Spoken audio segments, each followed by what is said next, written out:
함께 나눌 내용은 믿음의 결단이라는 주제로 함께 은혜 나누길 원합니다.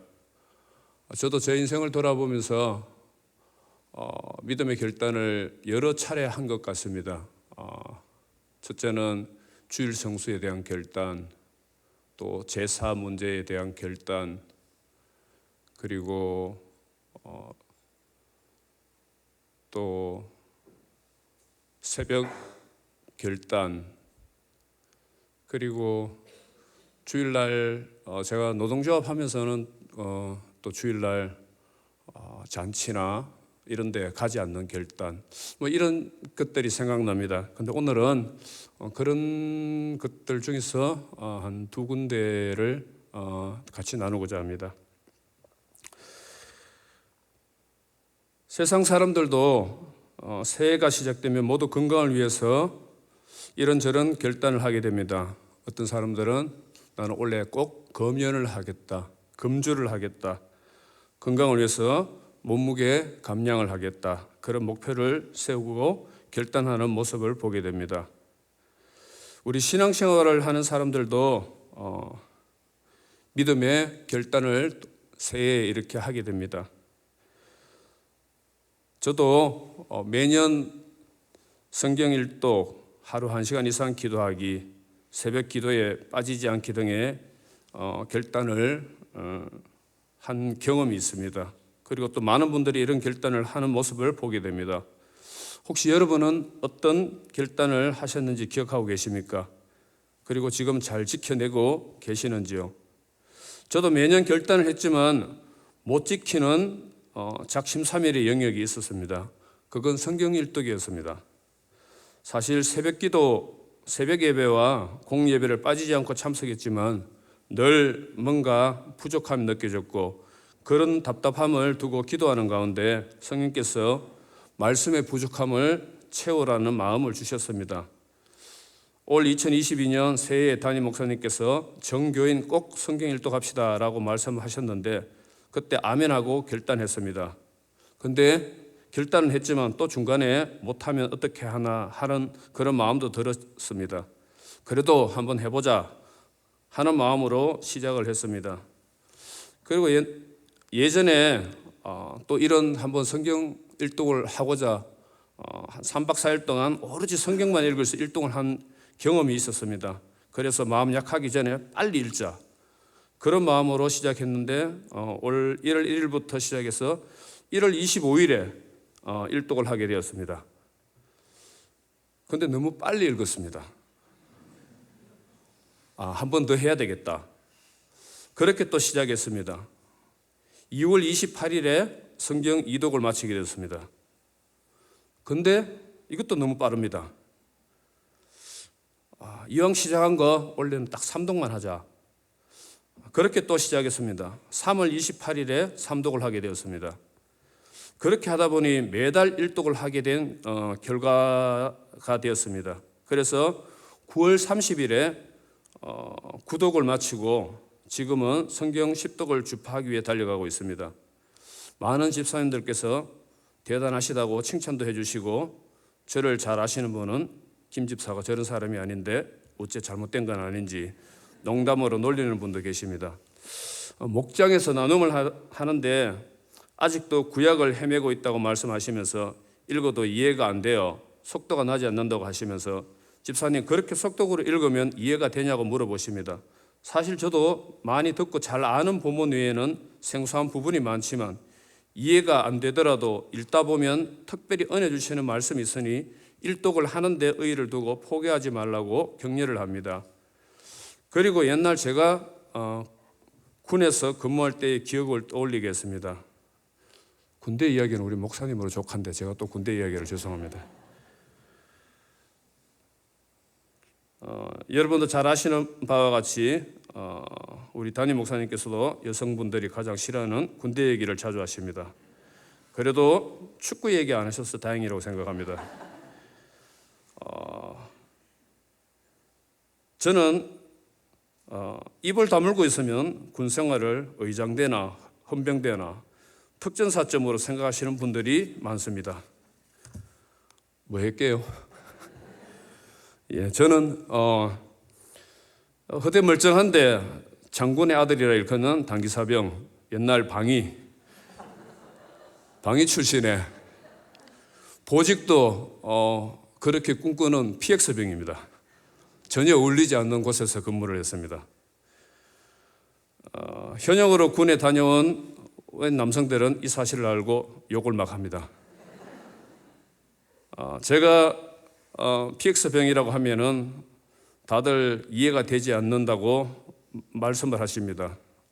이제 저희들도 우리 큰애가 제대를 했고 둘째가 지금 이제 제대 한 달 이제 안 남은 것 같은데 군 이야기를 합니다. 자기 힘든 이야기들 이런 이야기들을 합니다. 그럼 제가 농담으로 이야기합니다. 아빠가 가장 힘들었다고. 10분 근무에 50분 휴식이라고. 예, PX는 10분 근무하고 점심시간 때 최고 바쁘고 나머지는 쉽니다. 그렇기 때문에 제가 가장 바쁘다고. 얼마나 빡셨으면 10분 근무시키고 50분 휴식을 취하냐고. 그러면 아이들이 미치려고 합니다. 제가 PX병으로 가서 신고식을 마치고 첫 과제가 뭔가 하면은 PX에서 판매하는 물품의 단가를 외우는 것이었습니다. 근데 군대 단가는 자토리가 20원, 10원, 30원, 40원 뭐 이런 게 많습니다. 그래서 외우기가 상당히 어렵습니다. 근데 고참들이 시도 때도 없이 단가를 외웠는지 확인을 하는데 정말 미칠 지경이었습니다. 이 품목이 A4 용지 앞뒤로 빡빡하게 있는데 이걸 다 외우기는 사실 불가능했습니다. 그래서 요령을 부렸습니다.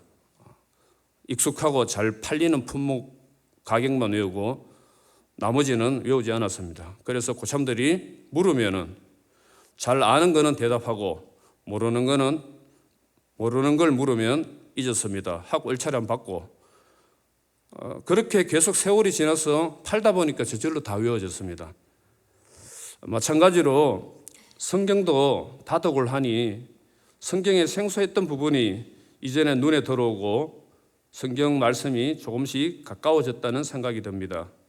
그리고 진짜 좋은 것은 목회자분들이 늘 설교하시기 전 설교 본문 말씀을 읽을 때 옛날에는 이 본문 말씀이 대할 때 내가 이거 언제 읽었지? 이런 마음이 들었는데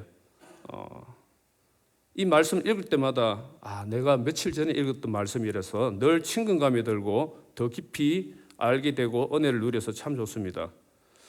구독을 한 광고가 나가고 많은 분들이 집사님 이러다 올해 12독 하시겠어요? 하고 물으시는데 저에게 꼭 12독 하라는 응원의 메시지로 들려서 네 이제 12독 욕심이 생기네요 라고 답을 했습니다. 여러분 응원해 주시기 바랍니다. 올해 12독 하겠습니다. 코로나가 끝나고 우리 대형 농구 교실을 새로 시작했습니다. 그래서 농구 이야기를 조금 나눌까 합니다. 여러분 대형 농구 교실을 아십니까? 코로나 전에 남아전도사님께서 집사님 제자 빚은 아이들 농구 좀 가르쳐 주면 안 되나요? 라고 요청을 받고 네 알겠습니다 하겠습니다 라고 말씀을 드렸습니다. 근데 사실 저의 생각은 주일 오후 예배 마치고 저녁 시간대를 생각하고 승낙을 했는데 전도사님께서는 시간을 토요일 새벽 기도에 마치고 해달라는 것이었습니다. 여러분들 잘 아시다시피 가장 시간 내기가 싫은 시간이 토요일 새벽 기도 마치고 시간입니다. 토요일 새벽 기도회 마치고의 시간은 사실 일주일 동안 일상의 피로를 잠으로 보충하거나 무더운 여름 같은 계절에는 제 같은 경우에는 날이 더 뜨겁기 전에 자전거 라이딩을 다녀오는 시간이라 그 시간을 양보하기가 쉽지 않았습니다. 사실 고민이 조금 되었습니다. 그런데 우리 남아전도사님 아시죠? 또 순종하지 않으면은 또 이 자리에 서서 대형교회 남성 여러분 또 그런 말씀하실 것 같아가 순종하는 마음으로 내 토요일 새벽 기도에 마치고 하겠습니다 하고 시작을 했습니다. 사실 전도사님의 마음은 농구도 농구지만 토요일 농구 레슨을 통하여 아이들 새벽 기도의 출석률을 높이는 데 더 큰 의미를 두고 있었음을 나중에 알게 되었습니다. 역시 우리 남아전사님이십니다. 근데 이 농구 레슨을 통하여 제가 죽을 고비를 넘겼는 사실을 여러분 아십니까? 몇 년 전 여름날 농구 레슨을 하면서 한 아이와 1대1 시합을 했습니다. 이 아이는 찬진입니다. 근데 몸에 이상을 느꼈고 조금 뛰는데 숨도 가빠지고 어지러운 게 직감적으로 몸에 어떤 문제가 생겼음을 느꼈습니다. 근데 일상에는 아무런 증상도 생활하는데도 문제가 없었습니다. 그때 발견되지 않았으면 대수롭지 않게 여기고 방치했다면 아마 큰일을 당해서 병원에 실려갔을 것입니다. 토요일 날 애들 농구 레슨을 하고 그런 위험을 느끼고 그날은 병원에를 가지 않았습니다. 그 다음 날이 주일이라서 또 주일 예배 드리고 하는데 그날 드림센터 5층에 갈 일이 생겼는데 해피려면 그날 엘리베이터가 고장이 났습니다. 5층까지 걸어 올라갔습니다. 여러분 드림센터 5층까지 걸어 올라가시면 힘드시죠? 근데 저는 평소와 다르게 그날 올라갔는데 정말 쓰러져 죽을 것만 같았습니다. 이동환 장로님께서 빨리 병원에 가보라고 하셔가지고 가까운 나사렛병원 응급실에 가서 검사를 받았습니다. 근데 그렇게 죽을 것만 같았는데 검사를 받으니까 또 거기서도 아무런 이상이 없다는 겁니다. 근데 저는 분명 어딘지는 모르지만 이상이 있음을 느낄 수가 있었고 원인을 찾아야 된다는 마음으로 피검사도 하고 심전도 검사 또 한의원에 가서 맥도 짚어보고 했지만 근본 원인을 이야기하는 분들은 없었습니다. 그냥 제 느낌에 심장에 이상이 있나? 그래서 심장 검사를 한번 받아보자는 마음으로 시내 심장을 잘 본다는 병원에 갔는데 한 달 이상 예약이 밀려 있어 거기서는 진료를 받을 수가 없다고 했습니다. 포기하려다가 인터넷 검색을 해보니 수성구에 또 다른 심장병원에서 거기라도 가보자 하고 거기 가서 검사를 받았습니다. 그런데 거기서도 심장에는 아무런 이상도 없고 튼튼하다고 하는 것입니다. 그러면서 의사분은 혹시 모르니 러닝머신기 같은 데 올라가서 심박수 측정을 해보자고 해서 뛰었는데 몇 초도 안 돼요. 호흡이 가빠서 내려왔습니다. 그러더니 건너편 영상의학과에 가서 폐 사진을 한번 찍어보라고 권하셔서 바로 영상의학과에 가서 약물을 넣고 폐 사진을 찍었는데 폐에 조그만 혈전이 박혀 있었습니다. 그래서 아주 위험한 병이니 지금 바로 가까운 대학병원 응급실로 가서 진료를 받으라고 신신당부를 했습니다. 그래서 우리 조기경 집사님께 상황을 알리고 바로 영남대 응급실로 가서 이런저런 검사를 받고 아무 준비도 안 된 상태에서 바로 중환자실로 내려졌습니다. 정신 말짱한 상태로 중환자실에 내려온 사람은 저밖에 없었습니다. 그렇게 3일 동안 몸도 못 일으키고 누운 상태로 중환자실에 있다가 일반 병실로 옮겨지고 퇴원하게 되었습니다. 토요일 새벽 기도 이후 가장 양보하기 싫은 시간을 결단하고 순종할 때 하나님께서는 가장 선하심으로 갚아주셨습니다. 지금은 약물을 끊고 영남대 병원에서도 혈전이 왜 생겼는지 이유를 모른다고 합니다. 그래서 제가 조금 이상이 있으면은 병원에 오겠다는 약속을 하고 약물을 지금은 끊고 그냥 운동으로 그렇게 하고 있습니다. 여러분도 혹시 이 증상이 초기 증상이 어떤 증상인가 하면은 운동을 안 했는데 종아리가 땡기더라고요. 제가 그 느낌을 제가 알고 있거든요. 그래서 종아리 땡기면 바로 병원 가겠습니다 하는 약속을 하고 약물을 끊었습니다. 지금은 괜찮습니다. 운동하는 것 외에는 아직까지는 종아리 땡기는 그런 증상이 없어서 지금은 그저 운동으로 대체하고 있습니다. 농구 얘기가 나온 김에 코로나 때문에 중간에 농구를 중단했는데 지금 올해 다시 농구 교실을 하게 되었습니다. 올 초에 아이들 성화에 못 이겨서 초등 6학년 이상의 남자아이들을 대상으로 신청을 받았는데 약 50여 명의 아이들이 신청을 했습니다. 좁은 비전센터 강당에서 50여 명의 아이들이 한꺼번에 토요일만 수업을 진행할 수가 없어 부득불 고등은 주일 오후로 나눠서 진행을 하게 되었고 지금은 그렇게 하고 있습니다. 사진 몇 장 보여주실래요?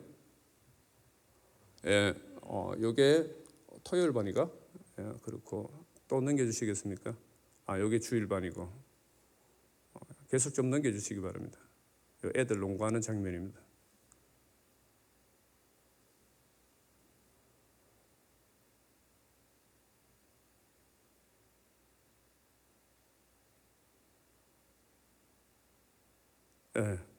그까지입니다. 예. 저렇게 하고 있습니다. 농구 교실은 수업료 없이 무료로 진행하고 있습니다.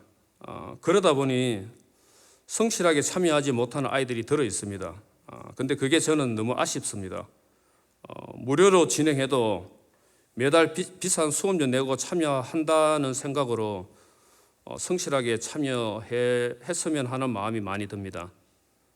아이들 농구 수업 보내신 부모님들, 아이들 체육관에 오면은 잘 순종하고 말 잘 들을 거라 생각하십니까? 아니면 반대라고 생각하십니까? 직접 오셔서 보면은 6.25 난리는 난리도 아닙니다. 저는 그렇게 표현을 합니다. 제 식으로 집사님이 애들 오면은 진짜 미꾸라지 소금 태어난 것 같다고. 난리도 아닙니다. 그런데 그럼에도 불구하고 새벽을 깨우고 참여하는 아이들이 너무 이쁘고 좋습니다. 지금 농구를 배우는 아이들 중에 운동신경 없고 잘 못하는 아이들은 오히려 문제가 없습니다. 단 성실하게 참석만 한다면 말입니다. 근데 진짜 문제는 제가 보기에는 운동신경이 좋고 조금은 농구를 할 줄 아는 아이들입니다. 농구를 처음 접한 아이들은 기본기부터 가르쳐주는 대로 순종하며 배웁니다. 반면 조금 할 줄 아는 아이들은 자신의 운동신경만 믿고 지금의 얄팍한 실력만 믿고 가르쳐주는 것을 거부하고 순종하지 않는 것입니다. 그런 자세가 너무 안타까운 것입니다. 그러면서 아이들은 농구를 하면 항상 저에게 묻는 게 있습니다. 첫째, 집사님 농구 잘하세요? 이거는 뭔가 하면 네가 뭔데 우리한테 농구를 가르치는 거야 이겁니다. 제가 가사로부터 내가 그러면서 또 하는 또 질문이 있습니다. 집사님 덩크슛 할 줄 알아요? 제가 지금 나이가 몇 살인데 지금. 근데 젊을 때 제가 덩크슛 했거든요.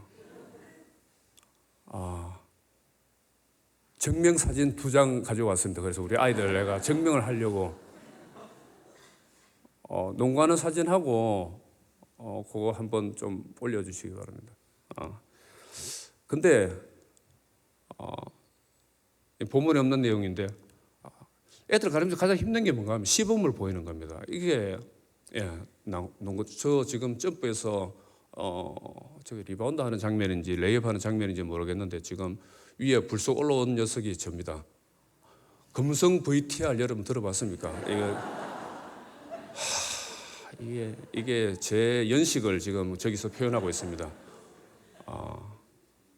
그 다음 대구실내체육관입니다. 그 다음 사진, 제가 우리 동아리 제1회 제가 최우수 선수상 받은 트로피입니다.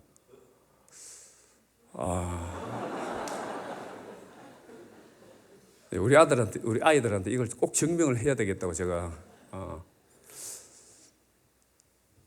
근데 이게 나이가 들어서 애들한테 시범을 보이기가 쉽지 않습니다.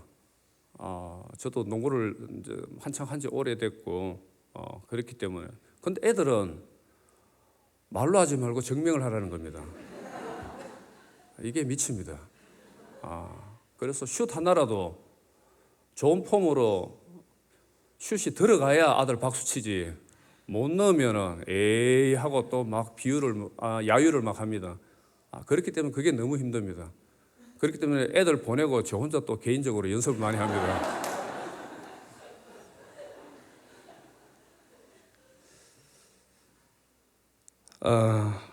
이어서 계속하겠습니다. 자신의 것을 내려놓고 겸손하게 배우면 지금과는 전혀 다른 실력자가 될 수 있는데, 아무리 실력이 없고 못한 아이도 안 빠지고 성실하게 참여한 아이들은 수업 일수가 쌓여감에 따라 실력이 엄청 발전하는 모습을 보게 됩니다. 농구방이, 우리 카톡방이 있는데 제가 가장 많이 올리는 문자가 성실함이 실력입니다라는 문장입니다. 농구 신청하고 토요일 새벽에 아이들 피곤하다고 새벽을 깨우지 않는 부모님들의 마음은 한편 이해는 갑니다. 그런다고 아이들 피곤이 풀릴까요? 차라리 그 시간 운동하면서 체력을 키우고 피곤을 이겨내는 건강한 아이로 키워냈으면 하겠습니다. 우리 농구 신청하고 토요일 날 아이들 피곤하다고 하시는 우리 학부모님들, 아이들 재우실 겁니까? 깨우실 겁니까? 재우실 겁니까? 깨우실 겁니까? 우리 남아전사님은 깨우는 마음으로 이걸 시작을 했습니다. 여러분들 이 두 질문에 여러분들도 결단하시면 좋은 것을 얻을 줄 믿습니다.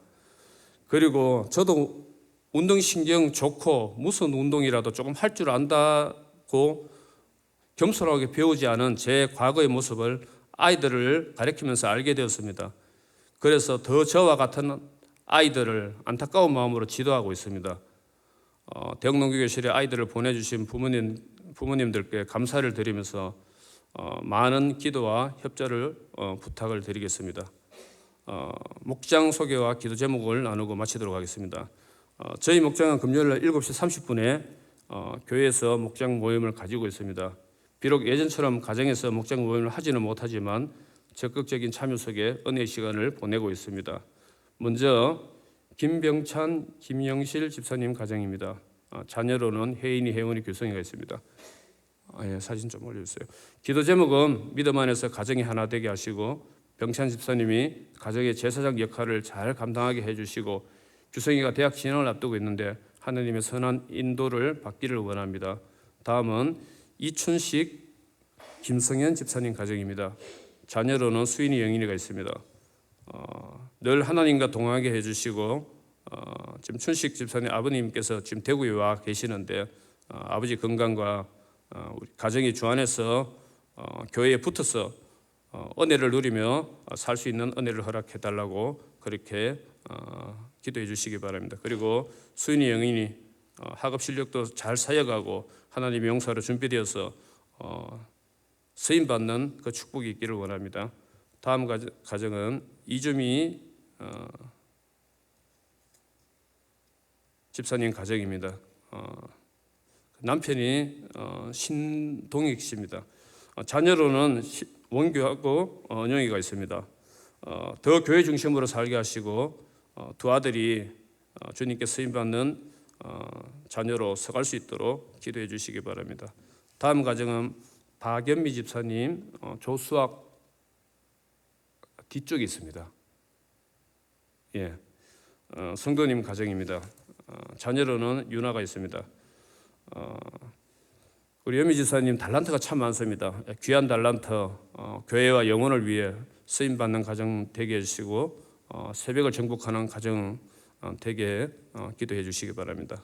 다음은 정혜전 집사님, 이병칠 성도 가정입니다. 자녀로는 정민이하고 준호가 있습니다. 자녀를 통하여 축복해 주신 하나님을 찬양합니다. 더 교회 사랑하고 예배를 사모하는 은혜를 부어주시기를 기도 부탁드립니다. 다음 가정은 배현성 집사님 가정입니다. 자녀로는 소영, 성재가 있습니다. 올해 등록한 세 가족입니다. 원래 저희 대형교회에서 제가 속한 그 우체국 대구 경북 전체 신우의 모임을 가졌는데 그때 우리 교회에 와서 예배드리고 우리 교회에 등록한 집사님이십니다. 이제 새 가족반을 마치고 생명의 삶 훈련을 받고 있는데 온 가족이 대형교회에 잘 적응하게 해주시고 훈련 과정도 잘 받을 수 있도록 기도 부탁드립니다. 다음 가정은 이 가정도 원래 등록한 가정입니다. 문희연 성도님 가정이십니다. 자녀로는 시은이, 도윤이 있습니다. 이분은 경찰 공무원이고요. 성현 집사님의 전도로 우리 교회에 등록하게 되었습니다. 처음 신앙생활을 하는 분이라서 교회의 뿌리를 잘 내리고 모든 훈련 과정 잘 받을 수 있도록 기도해 주시기 바랍니다. 마지막으로 지희 가정입니다. 우리 자녀로는 준수원수 성수도 있습니다. 맡겨주신 사명 잘 감당하고 세 자녀가 교회와 복음을 위해 귀하게 쓰임받는 축복이 있기를 기도해 주시기 바랍니다. 제가 대형 교회를 택하게 된 결정적인 찬양이 있습니다. 이 찬양 우리 함께 나누고 함께 기도하기를 원합니다. 그게 뭔가 하면은 옛날 예배곡입니다. 제가 아직도 잊지 못하는 게 1층에서 2층 계단을 올랐는데 이 찬양이 흘러내렸는데 이 찬양이 너무 좋았습니다. 집사람이랑 어느 교회 갈 것인가 고민할 때 제가 이 찬양 때문에 대형교회에 등록하자고 주장했습니다. 우리 함께 나누고 기도하기를 원합니다.